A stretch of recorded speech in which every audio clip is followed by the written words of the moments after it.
Hello, this is Paloma. I come back with the story the sky is telling for the next few days. Beautiful family, thank you for sharing this space with me. More than ever, beautiful family, because it is about family, connection, intimacy, belonging, safety, security. All of these are Cancer realms, and we have this sky full of water. So what I found as the route to navigate it is precisely to flow like water does. To allow whatever it is we are feeling to feel it, accept it, so we can actually have an integration of the wisdom of this cycle, which is one cycle within the many that we are constantly navigating. We have a very powerful full moon in Cancer on the 13th of January, on the 23rd degree of this, the school of home and family. It is an emotional climax, a culmination of a cycle that becomes illuminated in this very sensitive, intimate realm of the moon. So we have the sun in front, of course, in Capricorn, also in the 23rd degree. And this axis, Cancer Capricorn, is really a building axis of creating and constructing culture and the intimacy and safety of home, as well as our place out there in the world. So I think we are, because the sun is quite near to Pluto, so we are rethinking perhaps our objectives, our goals, if they are actually updated with who we are and with how we feel right now. What dreams, what longings, what do we want to commit our energy with is really the big question, I would say, here. I think this is still a moment of reflection. We have Mars retrograde. Mars is our action. So he's there right next to the moon, actually, in this full moon. It's a key moment in the process of Mars, in this journey back into himself, back into his heart, his home, his inner belonging. And the truth is, Mars retrograde in Cancer is quite uncomfortable. Perhaps you have felt it, because the impulse of Mars is to go forward. And here he is retrograde and in the school that is about memory, it's about past, it's about feeling, it's like the movement of the crab, really. It's like going back so we can honor, maybe resignify and heal, and then we can move forward again. So I guess that's the challenge, because he's next to the moon. So this could bring to the surface a lot of accumulated emotional material. And it is our responsibility to restore the balance between doing and not doing, between these receptive and active parts of ourselves. We're noticing if these new structures that we are to build are really being honored, or are honoring our waters as well. I mean, if this seed of how we administrate time and energy, which is a Capricorn seed, these New Year resolutions, for example, are really in sync with our hearts, with this space that is asking for nurturance. So I would ask you, which space in you or in your life is asking for a caress, for nurturance, for console, for rest even, and if we are capable of listening to what we really need and giving ourselves what we need, and maybe also learning to ask for what we need. I think it's an exercise of coherence at the end of what happens inside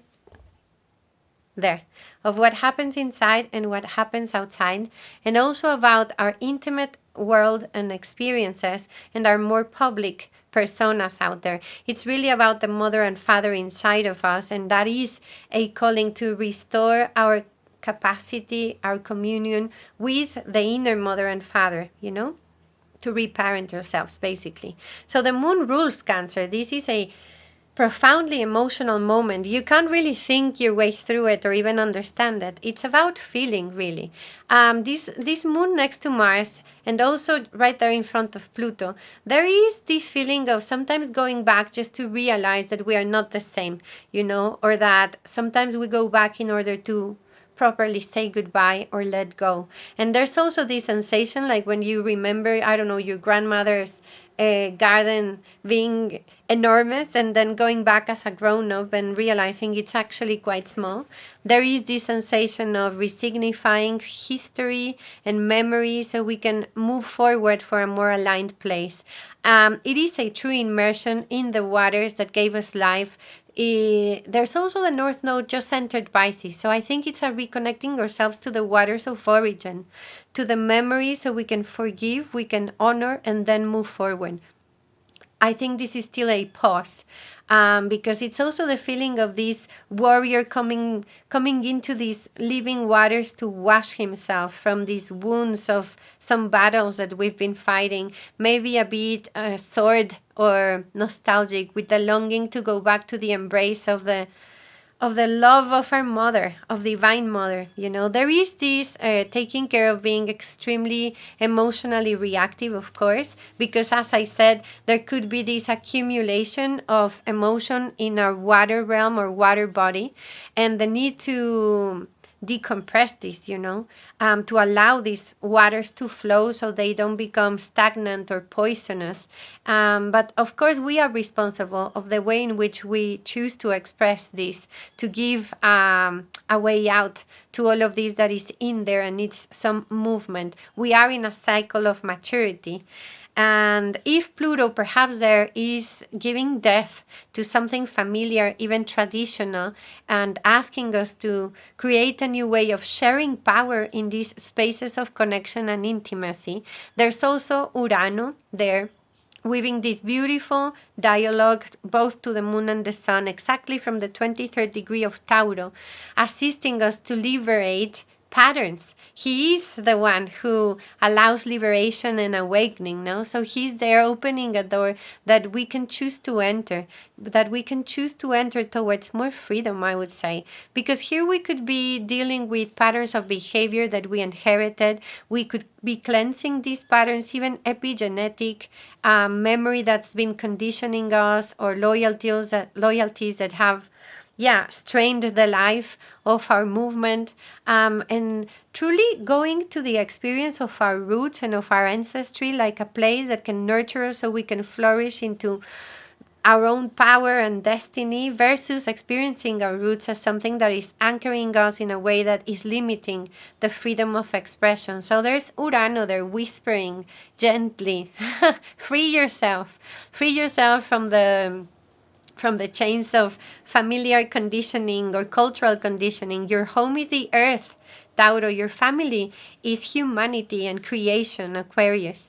And the safe place that you are looking for is you. You are the safe space, and we ought to create and hold this space from within so we can open it with beauty and become the embrace that we are longing for, first towards ourselves and then expanding it into everything and everyone that we consider family. We are all kin.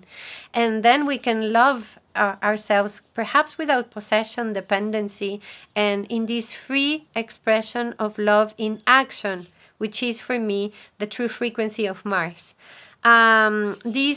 This involvement of Urano, it's actually facilitating this emotional digestion in a way, because he can create enough distance for us to feel without losing ourselves in the feeling, and enough consciousness for us to choose truth and freedom, and this re-evolution and raising the spiral to a new stage of awareness, I would say. We know whenever we get rid of whatever we are not, we actually come closer to who we really are, and that's the potential. The whole configuration speaks of the past, but also of healing the past. Chiron is involved in a way as well. So sometimes it just requires a slight adjustment of our perception of our history and of our memory, so we can enter the dimension of forgiveness, which is also here. So we can incorporate and integrate the lessons and the wisdom as a harvest, and we can let go of resentments, which are also present. And it's beautiful because we could be dissolving this old energy so we can create a new sense of inner home through this full moon. It's really a source of forgiveness, love, passion, and healing. Moon and Mars are also weaving this beautiful dialogue with Neptune, the ruler of Pisces. The North Node just entered Pisces. This is unconditional love, the realm of spirit, of compassion, of unity. And I think it's like the quenching of the thirst of the soul, It's poetry, it's intuition, it's connection, and it's a very, very high tide also. So it requires us in presence and in flow, walking on top of our own waters, I would say, like cultivating capacity to feel without identifying ourselves too much with what we feel. Because if we are not what we think and we are not what we feel, then we are this witness of this extremely beautiful human experience, and we can hold space with grace, creating this inner safety, whilst the tide rises or goes down, or the thought comes and goes, knowing that it's always cyclical and there's always a chance to rise ourselves into new levels of awareness and freedom. The North Node is this point through which new experiences will be coming into our lives, and this comes from the realm of spirit with Pisces. We will be finding a way to structure the dream, and in terms of that, Saturn in Pisces, he's there in this map, very near Venus. Venus is actually approaching Saturn. They have this conjunction on the 18th, but it's already here. And to me, this is a commitment with divine love as humanity, and the responsibility to take charge of our own value, to give ourselves what we need through this exercise of self-love. Venus is also weaving this square to Jupiter, and for me this is really calling us into strengthening our faith, into strengthening our prayer, so we can actually move in this impeccable alignment in these times of uncertainty, I would say. So full moons are also harvests. So there could be a celebration of how we have committed ourselves to creating and becoming the safe space, the safe emotional space for ourselves and for others. And I would say, if you are going to pause, make it also an integration and celebration of how much we've grown, because this is also important. And this is like, I really highlight this, the importance of being and creating safe places and communities and just interactions for each others, and through these perhaps allowing or facilitating this rebirthing in a personal and collective way towards more peaceful society. I think it's time to free ourselves from what we have created. We tend to experience life through the filter of the past. We don't have a direct experience of life or even of each other. And this is a chance to be at ease and peace with what has been, and understand it as an offering of life, so we can enter the creative dimension of having a direct experience of who we are now. I just mentioned this, but on the 15th, we actually have the exact opposition of Mars and the Sun. And this is, for this astrology, shamanic astrology, this is the beginning of the 2.5-year cycle of Mars. And this is happening in this axis of of Cancer, Capricorn. So of this building culture, culture of peace, I would say. This is a warrior that is now in touch with his emotional realm, renewing the vows with taking care and being of service to all of life, and perhaps imagining at the center of this new culture all the mothers and all the children.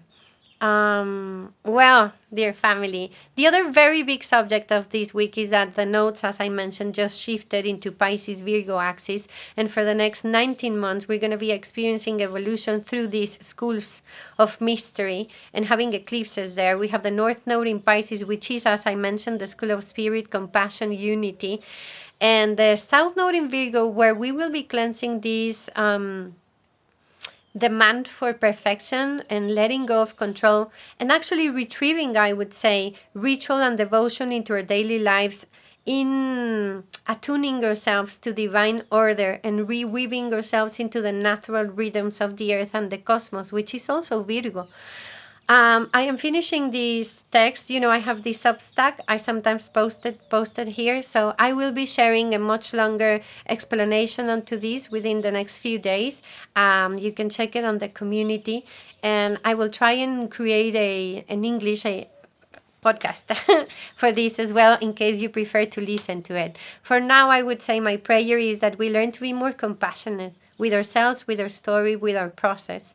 And in learning to love ourselves, that we can extend this beauty to all our relationships and our service in earth, so we can all flourish.